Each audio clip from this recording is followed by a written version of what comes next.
Tinig ng katotohanan. Tinig ng bawat Pilipinong may kwento, may pangarap, at may paninindigan. 74 years of bringing the news closer to the people, telling stories that matter, and being the voice of the nation. At sa bawat taon na lumilipas, mas lalo nating pinapanday ang isang network na kumikinang sa serbisyo, tiwala at malasakit. RMN Networks, a diamond in the making.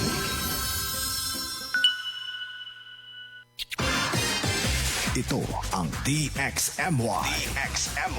The Music and News FM station of RMN. Sa Cotabato. 90.9. DXMY. Oras, alas 6 in punto. Tatak RMN.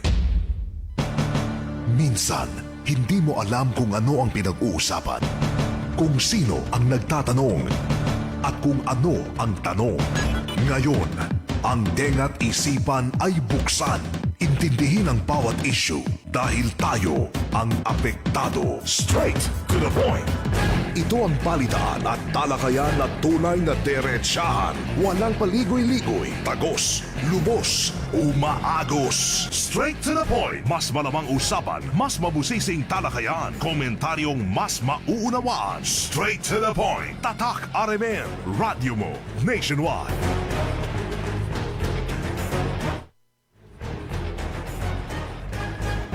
Mga kasama, umaga ng Miyerkules, 26 sa buwan Agosto 2026.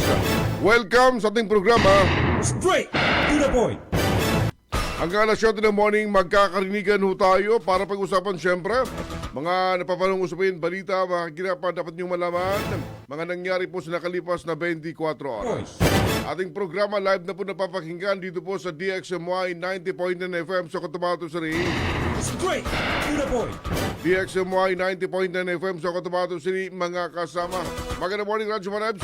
Magandang morning, Sir Erwin, Mapia Mapita, mga kasama. Assalamualaikum warahmatullahi wabarakatuh. Ang ating pong programa, mga kasama, live na rin po sa ating Facebook page, DXMY 90.9 Cotabato, DXMY 90.9 Cotabato. Samantala, sa ating pong text hotline, mga kasama, bukas na rin po para sa inyo po mga concern, 0950-032-7332, 0950-032-7332. Straight to the point. Weather report. Sa kalagayan po ng panahon, mga kasama, sa forecast po ng Pag-asa, ang bahagi po ng Mindanao, kabilang po tayo sa Bangsamoro Region, apektado po ng umiiral na localized thunderstorm. Dahil rito, makakarasunan ng bahagyang maulap hanggang sa maging maulap po na papawirin na meron hong isolated rain showers at thunderstorm, mga kasama. Posible po yung flash flood o landslide sa mga panahong makakaranas sa malakas na buhos ng ulan.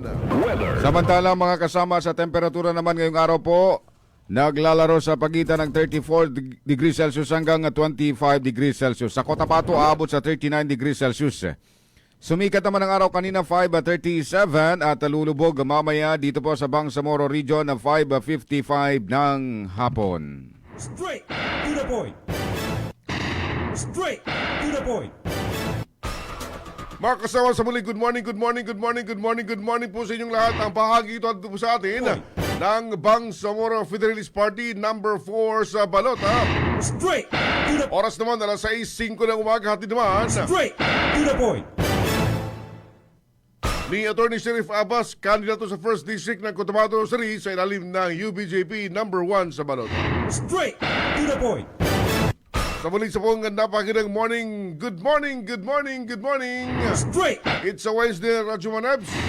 Huling Miyerkules para po sa buwan ng Agosto Straight. 2026. Kapit po, mga kasama, dahil una dito, malapit na hong mag-eleksyon. Uy. Ilang araw na lamang. Naman. Hindi naabutan ng 20 days, kundi mahigit 10 araw na lamang po, Correct. mga Straight kasama. to the point. And pangalawa rin po na kumapit tayo dahil kahapon nag-high price na ho, taas presyo ng Uy. gasolina. Straight. Kanong adjustment? Dos. Ako naman. Tapos ang gasolina naman, Maigit piso. ang increase. Increase niya. Straight to the point. Sa mga taga-Bangsamoro Region nga pa, sa mga nagtatanong Radyo Manan, Mm. holiday ba ngayon tayo sa Bangsamoro Region? O Straight. holiday ba ngayon? Straight to the point. Ano? Sa ibang mga Region 12, part ng Region 9, partly sa bahagi ng Region 10 ata, mga kasama ay Straight to the point. ngayon po mga kasama ay deklaradong special non-working holiday. Ano? Straight to the point. Dahil nga sa Pagulita Radyo Maneb sa ano nga ngayon? Yung Maulidun Nabi. Maulidun Nabi. Oh, Maulidun Nabi. So, ibig sabihin, pang 12 araw na ba ngayon sa buwan ng Rabiul Awal, To the point. 1448. Sa mga nagtatanong mula dito sa Bangsamoro Region, holiday ho ba tayo ngayon?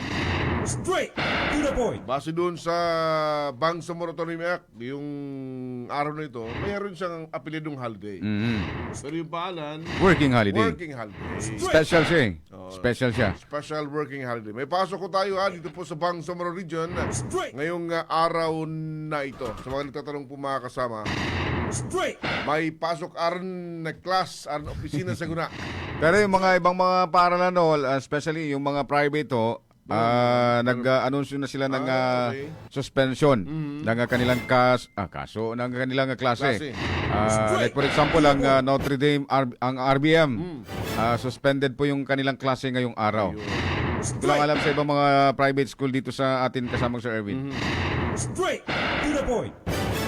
So yun Pero outside, Region 12, Region 9, Region 10. May Ang part, Sulu, oo. ang Sulu, gano'n na rin. Wala na rin pasok sa kanila dahil nasa part na ito ng Region 9. Region 9. Region 9 na sila. Straight to the point. Okay, oras mga kasama, ganap ng alas 6. 8 na po ng umaga at ang oras mga kasama hatido ni Member of Parliament Boots Malang, kumakandidato sa unang distrito ng Special Geographic Area sa ilalim ng BFP Party number 2 sa Balota. At hatid din mga kasama ni Attorney Omar Yasser Sema.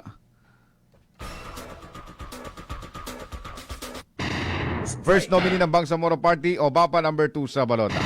Straight. Ngayong araw sa Cotabato sa Rina Chumalib, isa rin sa inaabangan natin.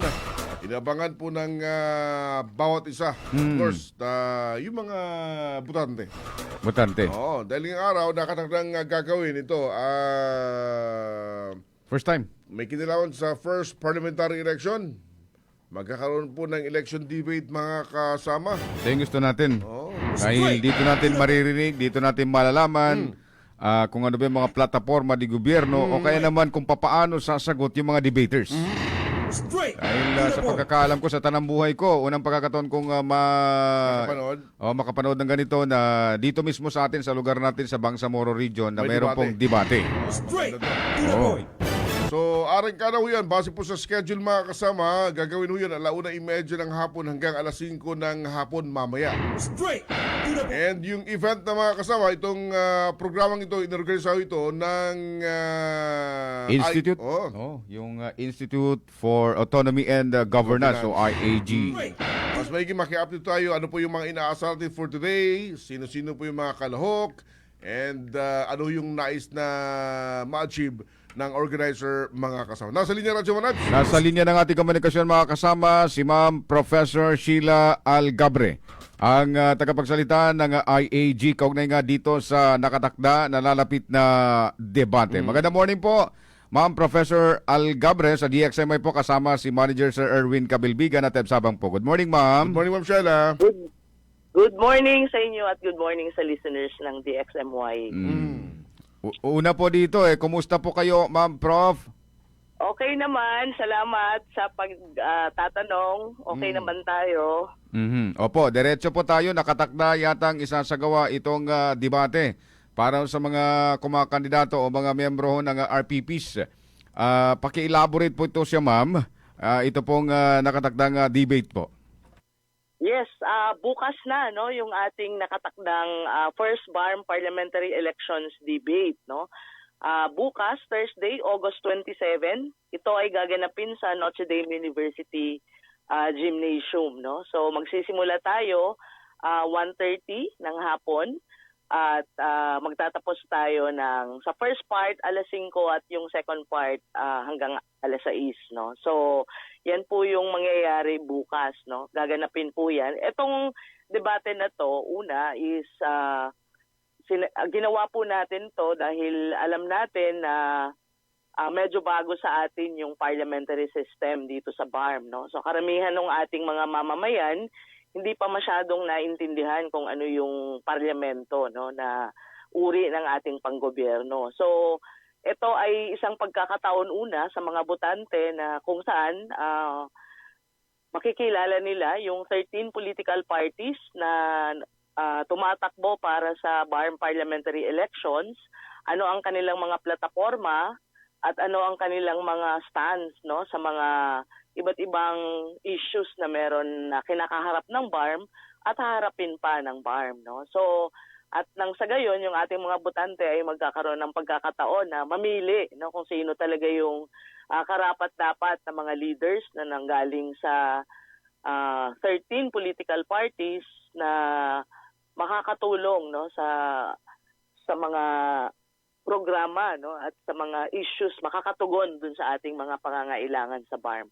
Pangalawa, ito rin ay ating sinet up or ginawa, no, yung debate dahil gusto nating bigyan ng pagkakataon din yung 13 political parties, no, na mapaihayag sa publiko, lalong-lalo na sa mga botante ng BARM, yung kanilang mga plataforma at mga programa kung sila ay uupo na, no, bilang mga leaders ng BARM Parliament. So yun yung ating mga intention, no, or purpose kung bakit natin ginagawa tong debate.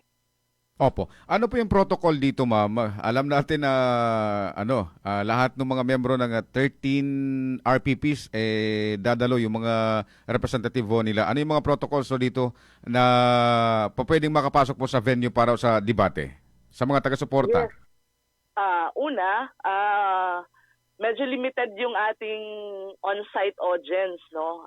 Dahil ito ay gusto nating panatilihin yung seguridad din ng nung event. So merong mga piling mga audience na ating yung mga political parties natin, binigyan natin ng mga number of supporters na pwedeng manood on-site. Pero ito, huwag tayong mag-alala, lalong-lalo na yung karamihan, hindi lang dito sa Mindanao at yung atin pang mga kababayan sa Luzon at sa ibang parte ng or Visayas or ibang parts ng Mindanao dahil naka-livestream po ito, no, sa Facebook pages ng Institute for Autonomy and Governance, FB page ng FB page ng Independent Election Monitoring Center. So, yung ating mga kababayan na hindi po nabigyan ng pagkakataon na maging on-site audience, medyo mahigpit po kasi yung ating entrance dito dahil meron po kaming binigay na mga admission passes, no, or admission tickets para doon sa mga lalahok sa loob ng gymnasium mismo. So, kung wala po tayo noon, hindi po tayo makakapasok sa NDU campus, lalong-lalo na doon sa venue po. So, doon po sa mga kababayan natin, no, mga kabangsamoro na gustong manood, panoorin na lang po natin to sa ila-livestream to. Maliban sa livestream, meron din po tayong mga kasamahan sa media na mag-i-air nito, no, at meron ding sa TV, no, para dun sa mas malaking screen na gustong panoorin, live din po ito sa Maguindanao Sky Cable, no? So, sa mga subscribers ng Maguindanao Sky Cable, pwede nyo rin pong panoorin yan, no? At sa iba't ibang stasyon ng radyo, no? From Cotabato City, Maguindanao, meron din po tayo sa Tawi-Tawi, no? So, yan po yung ating mga partner na livestream or mag-e-air at magpapalabas sa television. Ayun, malinaw ho yun. Ma'am Sheila, para po sa kapakanan po ng mga listeners natin, sino-sino ba yung mga lalahok dito at sino-sino po mga partido po ito, Ma'am Sheila? Yung lalahok dito, dahil ito ay debate ng mga regional political parties.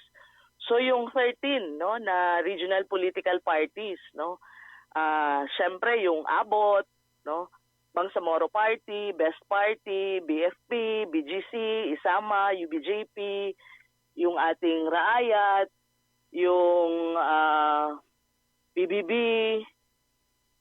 meron tayong Pro Bangsamoro Party, meron tayong Musyawara at yung Moro Ako Party at syempre yung Mahahardika Party. So, ito yung mga 13 political parties na lalahok dito sa debate. So, kompleto po sila, no? Dahil 13 political parties naman yung lumalahok ngayon sa election. So, lahat po nung partidong to nagpadala nung kanilang representante or tinatawag nating party debaters. Okay.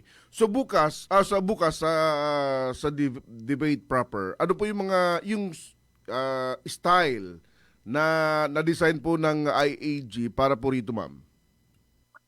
Yung mangyayari po sa debate, una, bibigyan ng pagkakataon yung ating mga political parties na magbibigay ng kanilang mensahe. Yun yung una, no? Yung main message nila, opening message. And then pagkatapos noon, meron tayong moderator, no? Yung moderator po natin dito si Miss Mags Maglana.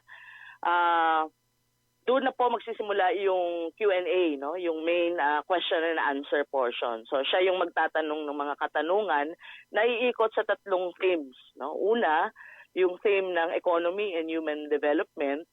Pangalawa is yung peace and security at yung pangatlo is sa tema ng good governance. So, pagkatapos noon, tatanungin sila, no? Bawat isang partido, tatlong cycles to, no? Per theme, no? So, tatanungin sila ng main question na manggagaling sa moderator. Pagkatapos, pwedeng mag-interpellate, no? Yung ating mga parties, no? Doon sa mga kapwa din nilang mga debaters. So, yun yung mangyayari. Yung binabanggit yung 3 cycle, paano po ito? Anong understanding ho rito, Ma'am Sheila? Yung sa 3 cycles, una, halimbawa dun sa nasabi kong unang theme, yung economy and human development, may mga katanungang ibabato sa mga debaters, no? So sila ay sasagot dun sa mga katanungan na yon, isang katanungan, sasagutin nila yon, at yung sagot nila pwedeng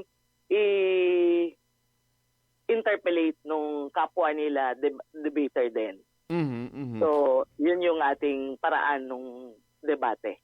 So yung face-to-face to. Face-to-face yung kanilang ano. Yung 13, sabay-sabay po na isasalang, ma'am. Isang tanong lahat sila sasagot? Hindi naman, no? Naman. Magkakaroon tayo ng dahil matagal 'yon, no? Dahil 13 sila. So magkakaroon ng bunutan. Bunutan para dun sa mga katanungan. So isang tanong lang yung itatanong sa kanila per cycle. Okay. Tapos doon magkakaroon ng interpellation. So yun yung isang tanong pero magkaiba, no? Okay. Pero tatanungin sila ng mga tanong tungkol doon sa topic. Pero magkaiba yung tanong. Tagi-ilang minuto po yung inilaan ho sa kanila? Merong portion na pwede lang silang sumagot ng mga around 3 minutes, no? May portion na 1.5 minutes. Yung mga ganon, no? So may mga maganda to dahil ito ay may timer tayo dito, no? So yung ating mga audience na manonood, makikita din nila sa screen nila, no? Yung manonood ng live stream, makikita din nila sa screen nila yung time na magsasalita yung debater.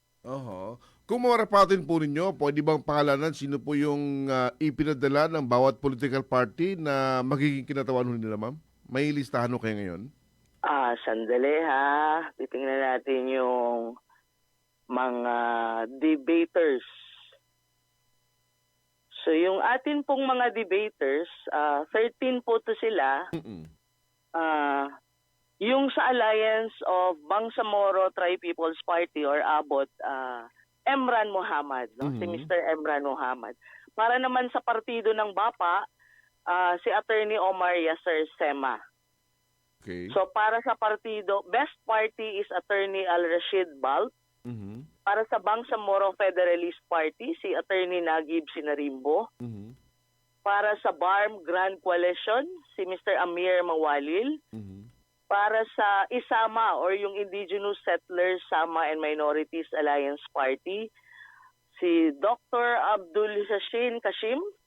Para sa Mahardika Party, si Miss Nor Ainitan Miswari. Para sa Moro Ako Party, Attorney Najib Taib. Para sa Mushwara, yung People's Consultative Party, si Dr. Alkipri Bashir. Para naman sa Partido Bangon Bangsamoro, PBB, si Engineer Adi Unsi. At para dun sa Progresibong Bangsamoro Party or Pro Bangsamoro Party, Engineer Don Mustafa Loong. No? Para naman sa Bangsamoro People's Democratic or yung Raayat Democratic Party, yung ating debater dito si Attorney Jose Jo Lorena. At para sa United Bangsamoro Justice Party or yung UBJP, ang debater po nila ay si Attorney Shah Elijah Dumama Alba. Wow. So yun po sila yung mga 13 party debaters na magre-represent nung kanilang respective regional political party. So maganda to, ma'am. Base dun sa mga nabanggit yung mga pangalan, pawang lahat, magagaling ito. So it's interesting and dapat abangan ito ng mga kababayan po natin para malaman po yung kanila pong mga plataforma. Yes, oo. Yun yung pagkakataon, no? At para sa iba pang mga very detailed na mga yung detalye ng elections debate, no? Pwede nilang puntahan yung Facebook page ng Institute for Autonomy and Governance. Nandun din po yung kanilang mga larawan, no? Para makita nyo na in advance kung sino-sino yung mga party debaters na yon. Ma'am, paano po ninyo ito na materialize na kung saan lahat ng RPPs na nabanggit, 13, kasi ang pagkakaalam natin sa 13 na ito, isa ang hindi na posible, pero nakasali pa rin sa listahan para magdebate. So paano po ninyo ito na-materialize, ma'am? Yes, una, yung mga organizers ng debate na to is of course yung Institute for Autonomy and Governance. Kasama din natin dito yung Notre Dame University na kung saan dun gaganapin yung ating debate. At yung pangatlong organizer is yung Independent Election Monitoring Center. No? Ito ay binubuo ng 7 organizations. No? So yung tatlong organizations na to, na buo natin to, of course, in coordination with COMELEC. No?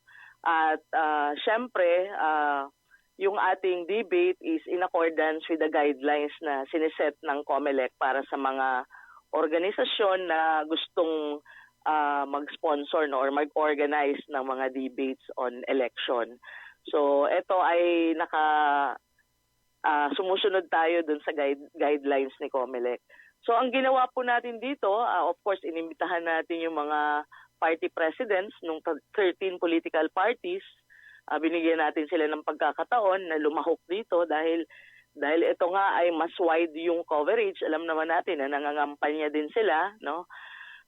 Pero dahil ito ay may mas malawak na platform or avenue na kung saan mapahayag nila yung kanilang mga plataforma at mapakinggan sila ng mga botante. So, naman sila, automatic naman silang nag-confirm, no, para dito sa debate. Opo. Ma'am Shell, meron bang mga bisita mula hindi lang dito sa regional kundi from national na inaasang darating like the COMELEC, ma'am? Meron tayong mga inimbitahan din po natin yung COMELEC. So from national and the regional office ng COMELEC, meron po tayong mga darating na bisita. At of course, meron din kasi tayong mga advocates, no, ng sa iba't ibang issues ng BARM. Kaya yung pangalawang bahagi po nito, yung una is yung main debate. Yung pangalawang bahagi po is really engagement with advocates, no. So meron tayong grupo na kung saan meron din silang ilalahad na mga statements patungkol sa peace agreements, no, patungkol sa good governance, patungkol sa issues ng kababaihan. At yung part 2 nito is aanyayahan natin yung mga party debaters na nagre-represent ng kanilang party na tingnan no yung kanilang mga statements at tinatawag na natin tong commitment or covenant. So kung sila ay nagko-commit dun sa mga statements or call ng mga advocates na to, pipirma sila doon sa mga statements na yon. So that's the part 2 of the debate na mangyayari bukas. Pagkatapos to ng main debate. Opo. So may pagkakataon yung mga party debaters or yung mga parties na makipag-engage no, sa mga stakeholders at saka doon sa mga advocates na nananawagan ng kanilang mga issues and concerns Opo. para dito sa mga leaders. Sa debate na ito, ma'am, ano ba yung gagamitin nilang lingwahe? Puro English ba o Taglish ho? Ang gagamitin po nating lingwahe dito talaga is Filipino, no? So Tagalog yung main, no? Pero sa mga pagkakataong may mga ano kasi, no, may mga salita sa Filipino na pag mas maintindihan sa Ingles. So ang main lingwahe dito is Tagalog or Filipino. Tapos pwede namang paunti-unti pwede silang mag-Taglish, no? At ang gusto lang nating sabihin para dun sa mga party debaters na kung sila ay magsalita or gagamit sila ng sarili nilang lingwahe, kung may pagkakataon, na maintindihan sila nung mga nanonood at saka yung mga nakikinig. Opo. Alam natin, ma'am, dito sa mga representative na ito ng bawat political party is mga abogado. Nasa rules din ba, ma'am? For example, gagamitin nila yung mga technicalities. Maaari din ba nilang gamitin dyan, ma'am? Pwede naman, no? Nasa kanila yon kung ano yung gagamitin nila, no, na mga technical terms. Pero ang mahalaga kasi is maipahayag, no, at klaro at maintindihan ng mga nakikinig, no. So nasa kanila po yung nasa kanila po yung desisyon na kung anong mga terms ang gagamitin nila. Expected naman yun, pero mas mainam na maintindihan ng mga nakikinig Ayun. at nanonood. Panghuli na lamang, gaano kahaba yung panahon in the making bago ito nag-materialize, Ma'am She? Matagal din po naming binuo, no, yung konsepto at paano gagawin tong elections debate, no.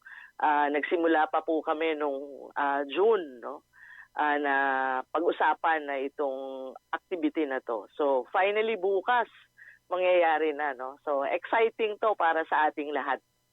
Ayun. Ngayon pa lamang, kinukongratulate namin kayo sa activity nito and hindi good luck, kundi God bless para po sa event, para sa araw ng bukas, Ma'am She. Salamat po, salamat. Baka may paanyaya ho kayo sa mga kababayan natin sa Bangsamoro Region, nasa inyo po yung pagkakataon. Okay. So sa lahat po ng ating mga kababayan, lalong-lalo na sa ating mga voters dito sa BARM, ito po ay pagkakataon nyo ng mapakinggan yung mga naglalabang political parties para sa election natin sa September 14, 2026. So makinig or manood po tayo sa mga television at sa mga naka-livestream sa aming Facebook account, IAG, NDU at IEMC. Alauna po, 1:30 ng hapon hanggang 6:00, no? Kasama na yung part 2, no? So wag po nating kalimutan, bukas na po ito, August 27, 2026. Para doon sa mga nabigyan ng pagkakataong manood ng live, ito po ay gaganapin sa Notre Dame University Cardinal Quevedo Gymnasium. So, wag pong kalimutan, no? Ito ay once in a lifetime nating pagkakataon sa kauna-unahan, no? After almost 7 years and after 4 cancellations ng eleksyon, ito na po, no? Pakinggan po natin yung ating debate bukas. Salamat po at magandang umaga. Maraming salamat po and again, good morning po sa iyo. Lahat ng tanong, straight to the point. Mga kasama si Ma'am Professor Sheila Algabre, ang spokesperson ng Institute for Autonomy and Governance o IAG. To the point. So bukas yan, 13 regional political parties, 13 mga kinatawan ng kanilang partido yung harap para po sa first parliamentary election debate. Maganda to, exciting. Maganda to. Dahil kasi lahat naman din ng mga representative. Hindi Mga naman nila galing yan, no? Lahat hindi sila. nila yan ipapadala kung hindi yan sila kumbaga garantisado. Kumbaga doon sa mga nasa listahan, sa mga pictures, sa mga names na binanggit, wala kang kabigin doon. Lahat yun may brain. Lahat yun may talagang Straight to the point. merong K. Straight. So, good luck sa inyo. So bukas sa mga hindi po nabigyan ng pagkakataong makapanood, pwede pong manood sa mga online. Sa DXMY, abangan nyo po sa araw na hunang bukas. Straight. And then sa mga supporters naman, wag din ho kayo maglala dahil meron naman din silang nakatalagang mga screen doon na malalaki na pwede kayong manood doon. Pwede manood. Kasi parang tinitingnan natin dito. Ganda yung setup oh. Parang naalala natin yung Senate debate dati na kung saan ganitong ganito. Yung mga presidential debate. Yo. Ito 13 ito yung sa presidential kasi ilan lang yun sila. So kinakailangan din naman talagang na marinig natin yung bawat boses ng mga parties na to. Straight. Kasi mahirap naman yung bibili tayo ng kanilang mga ibinebentang negosyo na hindi naman natin na susubukan. O kaya naman may mga sample. Kumbaga hindi natin nakita yung palaman. Straight. So bukas stand corrected pala ako, binamit ko kasi sa intro natin ngayong araw. Bukas Oo. pala yun. Bukas. Araw ng Huwebes. Abangan. Mga kasama. Hapon yan siya mga kasama. 1:30 to 5. 6. 6? May 6. part 2 pa eh. Straight to the Sige, oras! Oras o mga kasama, 6:33 ng umaga ang oras sa tido ng United Bangsamoro Justice Party number 13 sa Balota. straight to the point. Time check is brought to you by MX3. Dito ako believe. This time check is brought to you by Simdex D. Suggested retail price of Simdex D is still at $3.50. This time check is brought to you by Tanduay 5 years. Tibay ng loob, tibay Tanduay. This time check is brought to you by Milo. Drink Milo every day. This time check is brought to you by iBerry Gold. Mas daghan ang lutin, mas epektibo, mas klaro. That time check is brought to you by Centrum Silver Advance. May nutrients adjusted for age 50 plus. Tulong para malakas ang resistensya, healthy heart, and sharp memory. The #1 multivitamins for age 50 plus. This time check is brought to you by Cobra Energy Drink. Ang liwanag na ito nasa loob mo. Para sa amin, pag meron ka nito, wala kang talo. This time check is brought to you by Kidney Care. Likayi ang dialysis o ubang problema sa kidney. Mag-Kidney Care. Para di madaling masira ang ngipin ng pamilya, ngayon pa lang, Unique toothpaste for brushing every after kumain. dahil ang unique toothpaste, may Max Protect formula. Ngipin ay Max Alaga, Max Protektado pa. Helps stop cavities even before they start, while keeping breath fresh with regular use. Unique toothpaste for brushing para siguraduhin ngipin ay Max Alaga, Max Protektado pa. Unique. Max Alaga, Max Protectado with unique toothpaste maximum fluoride protection. Manufactured by ACS Manufacturing. ISO certified world-class quality. ACS. Ako nabugahat ko. Naapad siya'y kauban nga pamaol, labat sa ulo o hilanat. It's me, your Auntie Melay. Discarding bisdak na ko, ana. Mas paspas, banat sa upat! Faster versus paracetamol in as fast as 30 minutes. Unilab quality yan. Paracetamol caffeine is the generic name of Rexidol Forte. If symptoms persist, consult your doctor. Mare, palit kog diaper. Nakay na-recommend? Lampin baby pants, Mare. Mao gini akong gigamit para sa mga bata. Asenso lagi karon, Mare. Unsay sekreto nimo? Ay, grabe. Kusog kayo akong lampin baby pants, Mare. Imagine, 104 pesos and 50 cents ra, naapagi one free pad. That's 16 pads total. So, 6 pesos and 53 cents lang per piece. Mao ba di ay? Barato man akong napalit sa pikas. Barato to. Pero, 10 or 12 pads lang to, Mare. Ang lampin, 15 plus 1, full size. Sulit gyud! Kung ibaligya by piece, ang free pad, ginansya na. Ang jumbo pack na ay 6 free pads. So, 6 times 6 pesos and 53 cents equals 39 pesos and 18 cents. O diba? SRP is 315 pesos ra. Halos 12% ang tubo. Meaning, mas barato ang Lampin Baby Pants kung per piece imong pagpalit, Mare. Di ba sulit? Mare, maskin sa simple nga produkto, no? Naagyo kita para sa panginabuhi. Congrats, Mare! Sa gunso ng OT, ay buhi. Kaya pa nako. Nagsigi og biyahe, padayon lang. Kaya pa nako. Patong-patong ang projects, sige lang. Kaya pa nako. Ang kahayag ani, nara sa imong kaugalingon. Ipasilaob with Cobra Energy Drink. Naay Immune Plus, B vitamins, taurine, ginseng ug inositol. Makaya ang pagsulay sa tabang sa Cobra Energy Drink. Para namo, kung naa ka ani, wala kay pildi. Ang kahayag ani, nara sa imong kaugalingon. Ipasilaob with Cobra Energy Drink. Para namo, kung naa ka ani, wala kay pildi. Cobra Energy Drink. Ang liwanag na ito nasa loob mo. Para sa amin, pag meron ka nito, wala kang talo. Radyo mo nationwide. Ang oras sa mga kasama, 6:37 ng umaga. At ang oras, mga kasama, ati doon ni Dr. Tumanda Antok, kumakandidato sa ikatlong distrito ng Cotabato City sa ilalim ng BFP number 1 sa balota. Straight to the point.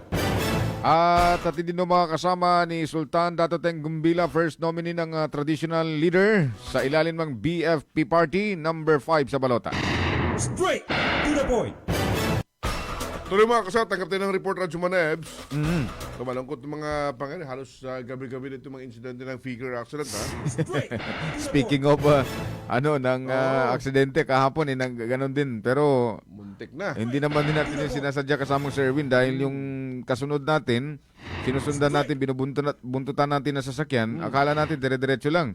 Biglang nag-U-turn eh. Kaya nga, Siyempre, tayo naman, kumpiyansa tayo na walang mangyayari. Bigla na lang kinabig yung manibela na walang signal-signal. Ayun. Straight to the Agoy-agoy. Ingat ha, sa ating lahat.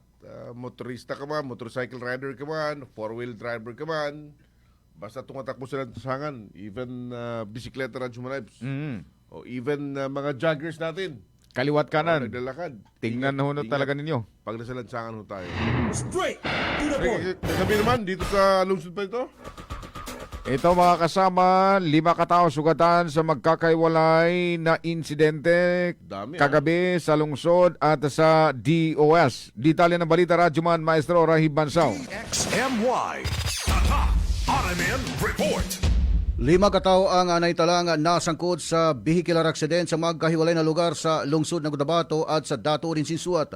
Una ay sugatan at nasa malubhang kalagayan ang magkasintahan matapos bumangga ang kanilang sinasakyang motosiklo sa Center Island ng Tamuntaka, banda ng Dato Rinsinsuat sa Maguindanao del Norte. Bandang alas 8:30 ng gabi kagabi, kinilala ang mga biktima na sina Camarolin at ang backride nito na si Sue alias Nor, kapwa residente ng lungsod.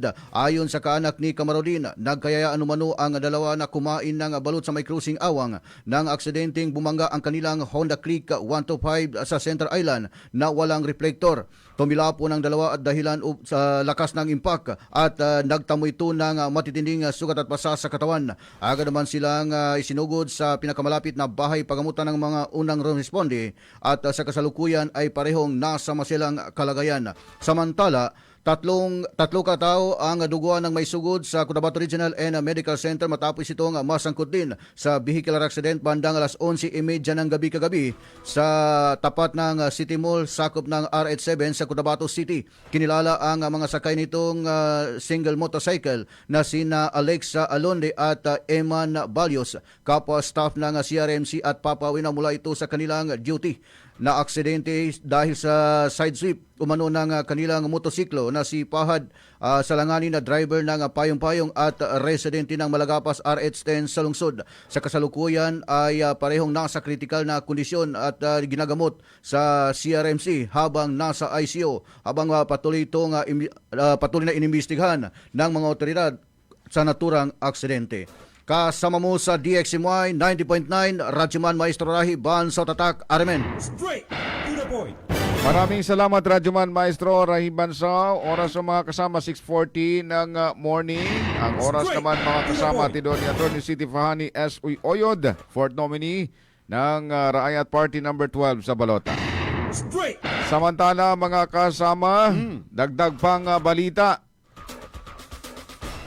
Kahandaan naman sa non-combatant evacuation operation pinagtibay sa simulation exercise sa Cotabato City, Maguindanao del Norte. Detalye ng balita, Radyoman Daisy Mangod. DXMY RMN Report. Pinahusay ng 6th Infantry Campilan Division ng Philippine Army ang kahandaan sa non-combatant evacuation sa pamamagitan ng simulation exercise na isinagawa sa Cotabato City at Parang Maguindanao del Norte kamakailan. Binigyang diin ni Lieutenant Colonel June Mark Matugas, Deputy G7 ng 6th ID, na mahalaga ang non-combatant evacuation operation simulation exercise upang masukat at mapahusay ang kahandaan ng mga kinauukulang unit at katuwang na ahensya sa pagtugon sa mga sitwasyong maaaring mga ilangan ng agarang paglikas ng mga non-combatant.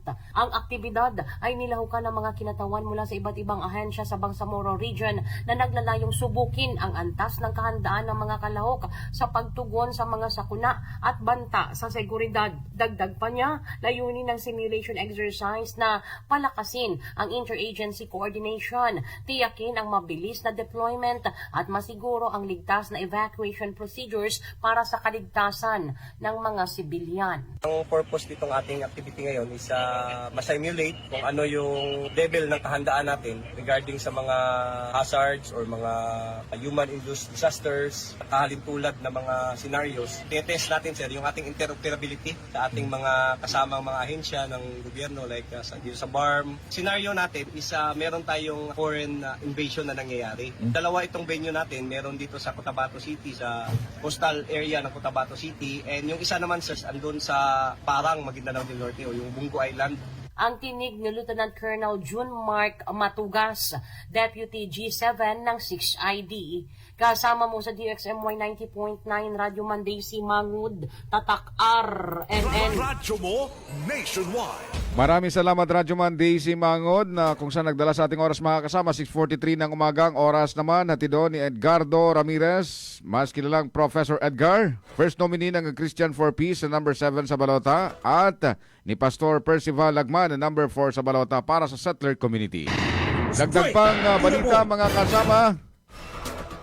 SK Provincial Government iminungkahi ang pag-iigpit sa bantay, seguridad ng mga paaralan. Detalye ng balita, Radyoman Juldy Mapalaw. DXMY RMN Report. Itinutulak ni Sultan Kudarat Provincial Governor Dato Pax Ali Mangudadato ang pagpapalakas ng seguridad sa mga paaralan sa lalawigan upang matiyak ang kaligtasan ng mga mag-aaral at guro mula sa level ng elementarya hanggang kolehiyo. Ayon kay Governor Mangudadato, nakipag-ugnayan na ang provincial government sa kapulisan at Department of Education o DepEd para sa mga hakbang gaya ng pagdaragdag ng security personnel at pagsasanay sa mga guro para sa pagtugon sa mga emergency. Kabilang din sa kanyang binigyang diin ang mas maayos na ugnayan ng mga guro, estudyante at pamilya, pagtukoy sa bullying at iba pang problemang kinakaharap ng mga mag-aaral at pagpapalakas ng paghahanda at edukasyon sa kaligtasan. Hinimok din ng gobernador ang pagpapaigting sa kampanya laban sa mga paltik at illegal firearms sa kabila ng kanyang suporta sa legitimate na pagmamayari ng baril ng mga kwalipikado at mga rehistradong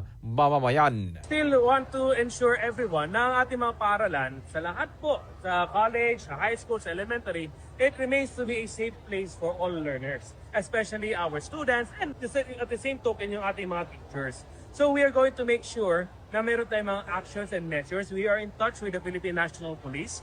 We are in touch with the Department of Education in setting up more security forces and perhaps equipping yung mga ating mga teachers. Dapat alam nila kung anong gawin kung mangyari man yun. But at the end of the day, these events are isolated. It's just sad na nangyari ito these past few months. But I am hoping na hindi niya mangyari sa Sultan Kudarat. I advocated na mayroon ng criminal responsibility no matter what age. Also advocated na dapat mawala ng pagbubuli. Kasi lahat ng bagay nagsisimula sa isang rason o in one way or another, kailangan na magkaroon ng intel gathering din ang ating mga DepEd kung sino-sino ang perhaps bully o yung nabubuli. Kasama mo sa DXMI 90.9 RMN Cotabato, Radyoman Julie Mapalao, Tatak Carmen. Radyo mo, Nation Maraming salamat, Radyo Man Jude Mapalaw, sa balitang yan. Oras ng mga kasama, 6:45 ng umaga. Ang oras, atid naman ni Engineer Bayali Escaron, third nominee ng Bangsamoro Party o BAPA, number 2 sa balota. Straight to the point. Ipatay na pa sa mga kasama sa kahapon Radyo Monabs sa Cotabato, Sari, isang panibagong insidente ng pamamaril yung naitala sa bahagi ng barangay Kanaganan 2 mga kasama kung saan yung biktima ay binawian ng buhay dahil sa mga tama ng bala sa katawan. Nasa linya Radyo Monabs para sa ating follow-up. Ang PIO ng Cotabato City Police Office, si Ma'am Police Lieutenant Rosel Evangelista. Magandang morning po, Ma'am Evangelista. Sa DXMI po kasama si Manager Sir Erwin Cabilbigan at Eb Sabang po. Good morning, Ma'am. Morning, Ma'am. Good morning po, Sir Ebs, and good morning po, Sir Erwin, at sa lahat po ng nakikinig ng DXMY. Magandang umaga po, at lalong-lalo na rin po sa mga nanonood din. Opo, follow-up namin po yung kahapong nangyaring pamamaril, Ma'am, dyan po sa may Kalanganan 2. Yes po, Sir Ebs, tama po kayo, may shooting incident po tayo nangyari kahapon po, August 25, 2026. Mga bandang 8:25 ng umaga po, nakatanggap po yung ating City Tactical Operating Center po, Operation Center ng CCPO, which is based po ito sa headquarters, na wherein immediately itinawag po natin to sa Police Station 3 for respond, ano. So immediately yung ating Police Station 3 nag-respond po doon sa area na allegedly may shooting incident, which is nangyari po doon sa Purok Lumbayanagi, Barangay Kalanganan 2, Cotabato City. So immediately when yung Station 3 natin nag-proceed sa area and it was found out positive po, no. So during the investigation, napag-alaman natin na habang ang biktima kasama ang kanyang asawa, kilalanin na lang po natin yung biktima po na si Mr. Tolon Ginta Abbas, male po ito, legal age, residente rin po ng Mother Barangay Tamuntaka, Cotabato City, no. So habang naglalakad dito, papunta po sila sa isang lending office na para po magbayad ng kanilang utang. Bigla na lang may sumulpot po no, na dalawang kalalakihan na sakay po ng motorcycle at bigla pong pinagbabaril itong lalaki nating biktima. So tinamaan po no ang itong biktima natin sa bandang likuran niya at sa kanyang ulo. Ito po yung nagiging dahilan ng agarang pagkamatay po ng ating biktima. So during the process po ng ating SOCO team doon sa area of incident, Sir Erwin, Sir Ebs, napag-alaman natin na nakapagkuha po o nakakollect po ng evidences ng 6 na empty shells at saka 3 fired slug po, believed to be from a caliber 45 po yung ang ginamit, ano. So then immediately din po nagkaroon po tayo ng further investigation at napag-alaman din po natin na yung biktima po ay naging biktima rin po ng dating pamamaril po na insidente. Ito po yung nangyari last April 8, 2026. Wherein nangyari po ito sa Mother Barangay Tamuntaka, Cotabato City. Sa last April po, na-survive niya po yung shooting incident na yun. But now po, sadly po, hindi na po niya na-survive ito, no? And nag-conduct rin po ng further hot pursuit yung ating kapulisan ng Police Station 3 and na-recover po, no, yung isang motorcycle po na ginamit allegedly ng mga suspect po, wherein ito po isang Honda RS motorcycle po, no. Po. Itong pangmamaril nito, ma'am, sa progreso, ma'am, may person of interest na po ang PNP sa mga suspetsado. Yes, sir. Meron na po tayo, no. Based on the information ng ating investigating team, since meron po siyang previous case ng pangmamaril sa kanya noong April 8, actually yung previous shooting incident niya, na-file na po talaga yung kaso against the persons identified, ano, and awaiting po yung ating Police Station 3 for the warrant of arrest. So ito po yung tinitingnan natin and during that time, nasabi po sa atin, same persons of interest po yung tinitingnan. Based na rin po no, sa pagkikipag-usap sa asawa. And however, yung pamilya po ng biktima nag-request po muna na hindi pa muna magbigay ng full detail because they requested na asikasuhin muna nila yung burial ng kanilang kapamilya. Ma'am, yung biktima, ma'am, bago pa man may nakapag-return fire din ba siya o may baril ho ba siya, ma'am? As of the report, Sir Epson, wala namang nasabing nag-return fire or may baril po. So, based on the report po na ibinigay sa atin ng Station 3, wala naman pong nasabing may involved na return fire and as well as kung may baril ba ang biktima. May katungkulan ba sa ating gobyerno o kaya naman ano yung trabaho ng nasabing biktima, ma'am? Sir Ebs, as of the trabaho po ng biktima, hindi ko po masasabi. It's because per my receipt of information, wala po na i-report sa atin, ano. But hindi ko ma-exact sa inyo kung what would be the work of the victim as of this, no. But sa mga ibang pagkakataon, baka malalaman po natin by means of knowing sa ating investigating team. Ayun. Lieutenant Ma'am, good morning. Yung binabagit na getaway vehicle ng mga gunman at sasawing na-recover, saang bahagi po natuntun po ng responding team? Na-recover din po ito yung sinabi nating motorcycle po na nagkandak po ng hot pursuit po, no? Na-recover po dyan sa Purok Bagdad, Mother Barangay, Tamuntaka po, Cotabato City. Ito inabandona ng mga sakay niya? Yes, Sir Erwin, naabandona po ito, no? Wherein na-describe po sa atin na yellow black Honda RS po ito, no? May nakuha na rin po nila ang engine number nito at saka chassis number and it will be served also, no? Mayroon ding plate number and natakpan po ito ng temporary plate but itong na-recover na evidence natin, it would be subject for identifying this evidence na ito kung sino ang may-ari or saan ito nagngangalan, no, na sabi natin na i-record ba ito sa LTO. So this would be part of the further investigation. Ayun. So ano ngayon yung mga anggulong sinusundan ng ating mga investigador sa kasong ito? Sir Erwin, tinitingnan po, no, yung personal grudge in relation to family dispute po, no. So ito po yung tinututukan na ito.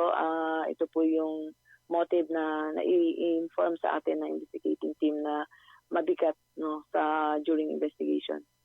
Sa insidente ng pamamaril na binabagit, 6 na putok, o wala naman pong mga nadamay na mga bystander, iba mga tao sa lugar, ma'am? Yes po, based on the empty shell tayo, Sir Erwin, no, 6 allegedly, no, and we are 6 na talagang pinuputok. But during the physical observation ng ating investigating team na pumunta sa area, no, nakita nila yung katawan. Na unang nakita lang nila 3 yung tumama sa biktima as their initial tingin doon sa biktima, no. So yun nga nasabi sa atin sa bandang likuran at sa ulo po yung tama. Yun. Dito sa insidente na ito, ma'am, may panawagan po ba ang CCPO kung sakasakali po para sa mabilis na pagkakatuntun sa mga salarino? Yes, Sir Ebs, panawagan natin sa mga kababayan natin, lalong-lalo na po kapag kayo po may alam sa pangyayaring ito, maaari niyo pong i-inform ang inyong kapulisan. Maaari niyo pong i-text or through social media platform po namin, open po kami, no? Or even sa aming hotline numbers po. Ini-ensure po namin na yung inyong ibibigay po na impormasyon, ito may maliit o malaking impormasyon patungkol po sa pangyayaring ito, ini-ensure po namin yung confidentiality ng aming mga nagbibigay ng information patungkol sa mga insidente po, no, na para po sa maagarang pagresolba po nitong ating case po ng shooting incident. Ayun, malinaw po. Ma'am, isang bagay pa po, yung pong isinagawa dyan po sa may CCPO kasama yung pong mga religious sector, ano po ito siya, ma'am? And ano rin po yung layunin nito, ma'am? Yes, Sir Ebs, nangyari po yung ating nasabi ninyo na aktibidades ng Monday po, no. Itong nagpagkaroon namin ng programa po, no, na interreligious program po namin. Ito po in base po sa ating safe and sinabi natin na more on peaceful BPE po, no? And yun po, nagtulong-tulong po ang ating iba't ibang religious sector. Meron po tayong representative from Islam, meron po tayo sa Roman Catholic, meron po tayo sa Protestant na side, and as well as po meron din po tayong mga IPs na traditional religious leader po, no? Wherein itong purpose po ng program na ito na pagbibigay po ng gabay, mahalaga rin po kasi yung sector ng ating religious sector dahil sila po yung nagbibigay ng God's voice, at marami pong sumasabaybay rin po sa ating mga religious sectors wherein makakatulong din po sa pagmulat ng tamang gawain during pagkandak po rin ng ating BPE. So kami po yung nagpapasalamat sa iba't ibang religious sector na nag-attend po, and ito po ay sinundan din po ng ating mahal na election officer, si Sir Guyo. Kami po yung nagpapasalamat na pinaunlakan niya po yung aming programa po sa CCPO po. Malinaw po, ma'am. Ma'am, maraming salamat po sa oras, impormasyon na inyo pong ibinahagi sa ating po mga tagapakinig at tagapanood. Maraming salamat po, ma'am. Thank you Good morning very much, po. ma'am. Salamat po, Sir Erwin and Sir Ed. Mabuhay po kayo. Good morning po. Lahat ng tanong, straight to the point. Si Police Lieutenant Rochelle Evangelista mga kasama ang PIO ng Cotabato City PNP.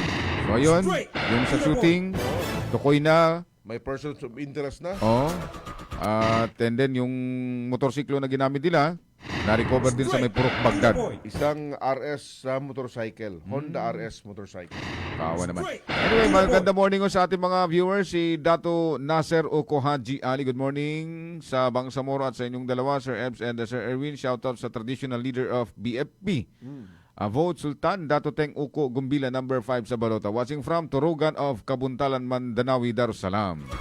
Magandang umaga rin kay Bay Umukol sa Midtimbang Waya, kay Pingson Salim. Good morning, Sir Ebs and Sir Erwin. Kami po ay nakikinig sa inyo tuwing umaga, watching from Luzon, Paranaque.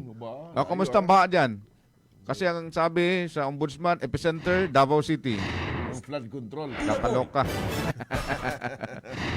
Sumunod, Umanya Sinsin, good morning din morning po. Si Samsudin Mama Saunda, good morning. Si Marjal Abdullah, good morning. Sir, may pasok po ba? Aron. Meron po. Pag-barm, meron. Sa bar meron. Pero sa Region 12, Region 11, Region 9, wala. Jan Vincent Samson, good morning. Si Marjal Abdullah, good morning din po. Si Muhammad Unged ng Quezon City, good morning. Good morning. Sige, param tayo. 6:58 na po ng umaga mga kasama ang oras o atin ni Anwar Alamada, aka Young Fighter, kumakandidato sa ika-5 distrito ng Maguindanao del Sur, number 1 sa Balota. Straight to the point.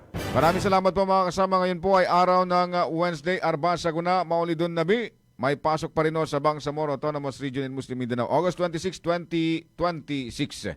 Sa ngalan ng ating mga partners, ating technical, Radyoman Chief Alvin Castillon, sa digital, si Radyoman Ricardo Kuya Eric Madamba Jr. Ating coordinator, Radyoman Maestro Rahib Bansao. Kami po ang inyong mga nakasama, Radyoman Erwin Kabilbigan, Radyoman Ebs Abang, Tatak Arimen. Straight to the point.